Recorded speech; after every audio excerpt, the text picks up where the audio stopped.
প্রিয় ভিউয়ার্স, সর্বপ্রথম আমরা আমাদের কম্পিউটার থেকে ফটোশপ সফটওয়্যারটিকে ওপেন করে নেব। ওপেন করার পর আমাদের বিজনেস কার্ডের পিএসডি ফাইলটি এখানে ইম্পোর্ট করব। ইম্পোর্ট করার পরে এরকম একটি ইন্টারফেস চলে আসবে। এখন আমরা এখান থেকে প্রথমে ফ্রন্ট কাট পিএসডি এই ফাইলটা আমরা এডিট করব। এখানে দেখুন সবগুলো লেয়ার কিন্তু এখানে গ্রুপ করা আছে, এখানে কিন্তু গ্রুপ করা অবস্থায় আছে। এখানে দেখুন আপনার নেম এটাও গ্রুপ করা আছে, আপনার লোগো এটাও গ্রুপ করা আছে, ডিজাইন এটাও গ্রুপ করা আছে। এখন আমরা সর্বপ্রথম কাজ করব লোগোর এখানে যদি আমরা ক্লিক করি, দেখুন এখানে একটু সরাইলে কিন্তু দেখুন এটা পুরোটা সহ সরতেছে। লোগো, টেক্সট এবং স্লোগান সহ কিন্তু এটা মুভ হচ্ছে। এখন আমরা চাচ্ছি যে যাতে করে শুধু লোগোটা আমরা এডিট করতে পারি, টেক্সট আলাদা এডিট করতে পারি, স্লোগানটা আলাদা এডিট করতে পারি। এর জন্য আমাদের এখান থেকে লেয়ারগুলোকে এখানে গ্রুপ অবস্থায় আছে, এটাকে আমাদের আনগ্রুপ করে দিতে হবে। এর জন্য এখান থেকে লোগোর উপরে ক্লিক করে রাইট বাটনে ক্লিক করে আনগ্রুপ লেয়ারে ক্লিক করব। ক্লিক করলে কিন্তু এটা আনগ্রুপ হয়ে যাবে। দেখুন এখন যদি আমি এখানে ক্লিক করি, দেখুন শুধু লোগোটা কিন্তু সিলেক্ট হয়ে যাচ্ছে। আশা করি বিষয়টা বুঝতে পেরেছেন। এরকমভাবে কিন্তু সবগুলোই সেমভাবে আপনারা কিন্তু গ্রুপগুলোকে আনলেয়ার করতে পারবেন, আনগ্রুপ লেয়ার করতে পারবেন। এখন লোগোটা আমি এটাই রাখতেছি। আপনারা এখান থেকে লোগোটা চেঞ্জ করার জন্য জাস্ট এখান থেকে ফাইলে ক্লিক করবেন, ওপেনে ক্লিক করে আপনি আপনার যে লোগোটা আছে সেই লোগোটা এখানে জাস্ট ইম্পোর্ট করে এখানে বসিয়ে দিবেন, তাহলে কিন্তু হয়ে যাবে। এরপর হচ্ছে আপনার নিচে হচ্ছে আপনার টাইটেল, এই টাইটেলটা আমি চেঞ্জ করে দিচ্ছি।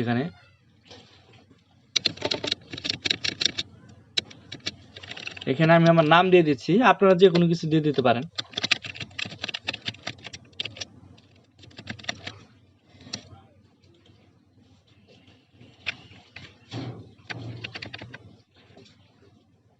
এরকম ভাবে রাখলাম। এরপর হচ্ছে আপনার স্লোগানের এই জায়গায় আমি একটি টেক্সট অ্যাড করে দিচ্ছি।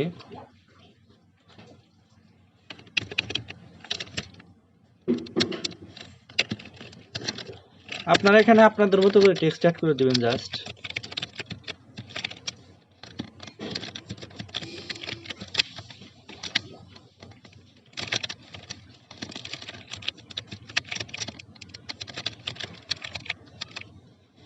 দেওয়ার পরে জাস্ট এখান থেকে টিক করে দিবেন। দেওয়ার পরে এখান থেকে এটাকে আমি ছোট করে নিচ্ছি। একটু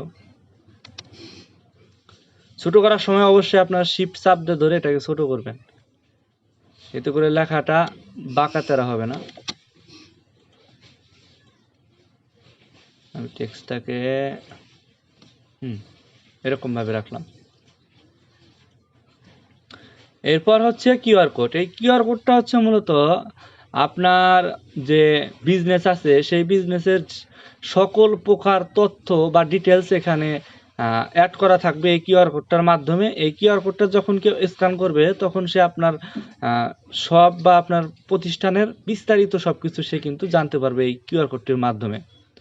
এই কিউআর কোডটা কীভাবে তৈরি করতে হয়, আপনারা যদি গুগলে গিয়ে সার্চ করেন বা ইউটিউবে গিয়ে সার্চ করেন যে কিউআর কোড তৈরি কীভাবে করতে হয়, তাহলে কিন্তু ভিডিও পেয়ে যাবেন। আপনারা একটা কিউআর কোড কিন্তু তৈরি করে নিতে পারবেন, কীভাবে কিউআর কোড তৈরি করতে হয়। ওই কিউআর কোডটা আপনি তৈরি করে অবশ্যই এখানে জাস্ট কিউআর কোডটাকে ইম্পোর্ট করে দিবেন। আপনি চাইলে কিউআর কোড দিতে পারেন, আপনি চাইলে নাও দিতে পারেন। আমি এখানে কিউআর কোডটা রাখতেছি। এরপর হচ্ছে নিচেরটা হচ্ছে আপনার ব্যাকগ্রাউন্ড কালার। এখান থেকে যদি আমরা ডিজাইনটাকে রাইট বাটনে এখান থেকে আনগ্রুপ লেয়ার করি, করার পর দেখুন এই যে শেপ আছে, এখানে নিচের শেপটা আছে, এইটা যদি আমরা এগুলা কালার যদি চেঞ্জ করে দেই, দেখুন এখান থেকে কালার কিন্তু চেঞ্জ হয়ে যাচ্ছে। আমি এখানে কালার চেঞ্জ করলাম না, এখানে এরকম রেখে দিলাম, এটাই মোটামুটি ভালো লাগতেছে। এরপর হচ্ছে আপনার উপরে হচ্ছে টাইটেল। এখানেও সেমভাবে আপনার প্রতিষ্ঠানের নাম বা আপনার নিজের নাম এখানে দিয়ে দিবেন।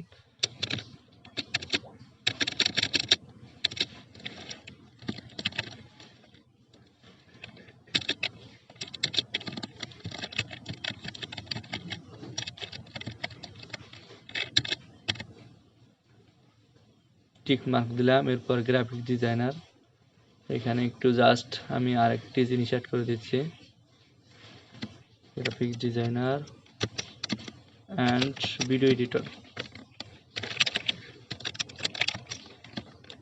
আমি কিন্তু আপনাদেরকে দেখানোর সাথে আমি এটা আমার নাম সবকিছু এগুলো দিয়ে দিচ্ছি। আপনারা কিন্তু এখানে আপনার কোম্পানির নামটা এখানে দিয়ে দিবেন। এটা গ্রুপ অবস্থা আছে, এখান থেকে আনগ্রুপ করে দেই। এখন এটাকে আমি ছোট করে নিচ্ছি। ছোট করার সময় আবারও বলতেছি, অবশ্যই শিফট চাপ দিয়ে ধরে আপনারা এটাকে ছোট করে নেবেন।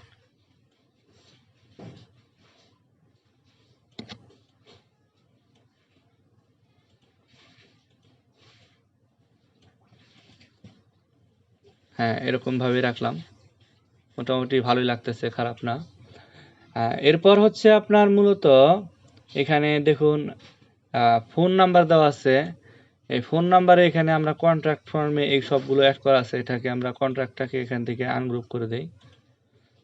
আনগ্রুপ করে দিলাম। এখন দেখুন মোবাইল নাম্বার এখানে কিন্তু সবগুলো আলাদা হয়ে গেছে।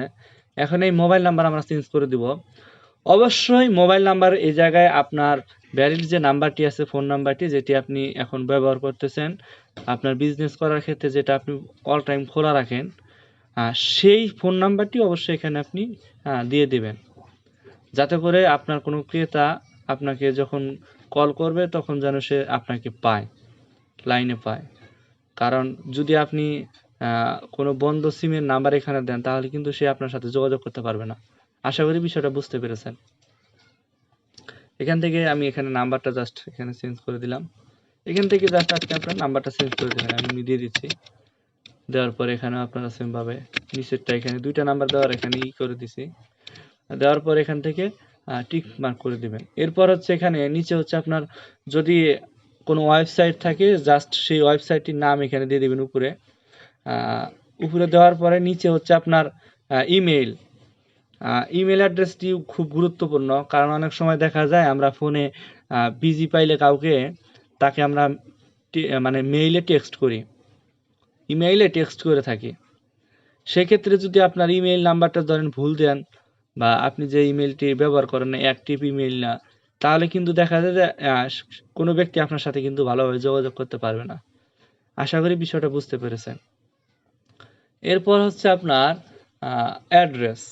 নিচেরটা হচ্ছে মূলত অ্যাড্রেস। এই অ্যাড্রেসটা হচ্ছে আপনার ঠিকানা, স্থায়ী ঠিকানা। আপনি আপনার যে জায়গাটায় আপনি আপনার দোকান বা প্রতিষ্ঠান বা বিজনেস করেন, শপ যদি থেকে থাকে, অবশ্যই সেই শপটার লিগ্যাল যে অ্যাড্রেসটা আছে, সেই অ্যাড্রেসটা অবশ্যই এখানে দিয়ে দিবেন।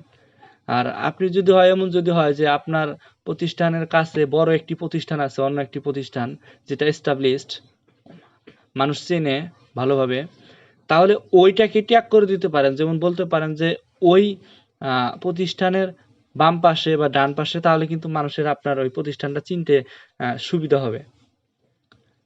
আশা করি বিষয়গুলো বুঝতে পেরেছেন। এভাবে এখানে আপনি ওই অ্যাড্রেসটা এখানে লিখে দিবেন। এরপর হচ্ছে মূলত আপনার এই ব্যাকগ্রাউন্ড। আমরা যদি এখান থেকে ব্যাকগ্রাউন্ডে চলে যাই, ব্যাকগ্রাউন্ডটাকে আমরা আনলেয়ার করে দিই। এখানে ব্যাকগ্রাউন্ড সাদা দেওয়া আছে, আপনি চাইলে একটা ব্যাকগ্রাউন্ডটা চেঞ্জ করে দিতে পারেন। তো আমি এখান থেকে চেঞ্জ করব না, এটাই রাখতেছি, আমার কাছে এই সাদা কালারই ভালো লাগতেছে। তো এখন মোটামুটি আমাদের কাজ করা কিন্তু কমপ্লিট। আমি যেভাবে দেখালাম, প্রথমে লোগো চেঞ্জ করবেন, এখানে নাম দিবেন, আপনার এখানে স্লোগান দিবেন, কিউআর কোড দিবেন, এখানে নাম, এখানে আপনার মোবাইল নাম্বার, এখানে আপনার ইমেইল অ্যাড্রেস এবং আপনার ওয়েবসাইটের নাম, এরপর হচ্ছে আপনার লোকেশন এখানে অ্যাড করে দিবেন। আশা করি বিস্তারিত বিষয়গুলো বুঝতে পেরেছেন। এখন এটার কাজ করা কমপ্লিট হয়ে গেলে এটাকে সেভ করার জন্য জাস্ট ফাইলে ক্লিক করবেন, এরপর আপনার সেভ আজে ক্লিক করবেন। ক্লিক করার পর এখান থেকে ফাইল নেমটা দিয়ে দিবেন। এখান থেকে ফাইল নেমটা দিয়ে দিচ্ছি।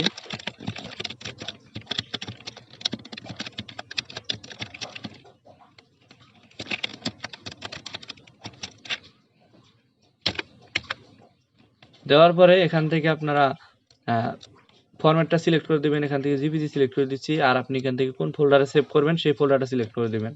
দেওয়ার পরে সেভে ক্লিক করবেন। করার পর এখান থেকে আপনি কোয়ালিটিটা সিলেক্ট করে দিবেন। আমি এখান থেকে কোয়ালিটি ডিফল্টই রাখছি, ওকে দিলাম। এটা কিন্তু সেভ হয়ে গেছে। এখন আমরা কাজ করব ব্যাক কার্ড পিএইচডি, এটাই কাজ করব আমরা। ব্যাক কার্ডে মূলত আসলে অনেক বেশি কাজ থাকে না, এখানে অল্প কাজ থাকে।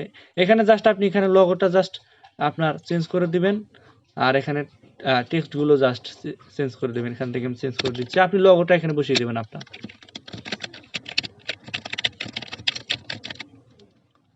এরপর নিচে হচ্ছে আপনার স্লোগান, এখানে যদি আপনি স্লোগানটি দিয়ে দেন,